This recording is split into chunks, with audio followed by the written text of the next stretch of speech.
Nah, selain menghasilkan enzim, lambung juga menghasilkan asam lambung atau HCl. Terus selain itu lambung juga menghasilkan apa?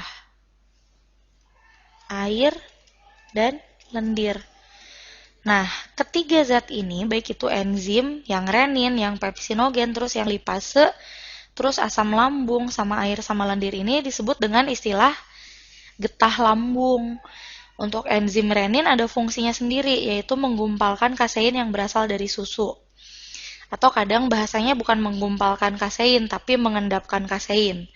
Terus kalau yang pepsinogen itu mengubah protein menjadi bentuk yang lebih sederhana, menjadi asam amino. Kalau yang lipase ini mencerna lipid atau lemak. Nah, kalau misalnya kamu mendengar nama enzim, terus kamu pengen tahu fungsinya apa, biasanya nama enzim itu diambil dari nama substrat yang akan dicernanya. Misalnya ini lipase nih. Lipase ini fungsinya mencerna lipid, makanya dia namanya lipase. Oke? Ngerti kan? Nah, terus masuk dari lambung masuk ke usus halus yang tadi saya udah jelasin ada 3 bagian. Masing-masing bagian ini fungsinya beda-beda. Kalau duodenum itu muara 2 saluran, yaitu kantung empedu sama pankreas. Kalau yang yeyunum ini menghasilkan getah usus. Di sini dihasilkan 3 enzim. Yang pertama nama enzimnya adalah erepsin, terus yang kedua lipase, dan yang ketiga adalah enterokinase.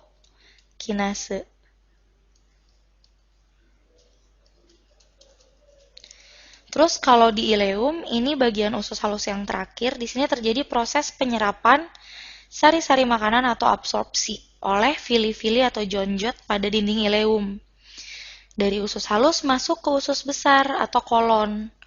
Usus besar atau kolon ini fungsinya adalah menyerap kelebihan air dari proses pencernaan. Jadi, si sisa makanan itu bakal menjadi padat. Oke, kebayangkan? Terus nantinya si sisa pencernaan makanan itu akan dibuang melalui anus. Nah, kita kembali ke soal nih. Pencernaan makanan yang bersifat mekanis dan kimiawi itu terjadinya di mana? Jawabannya tadi yang paling pertama nih, yang paling awal saya jelasin.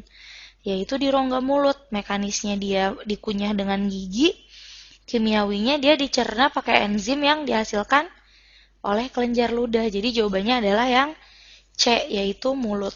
Oke?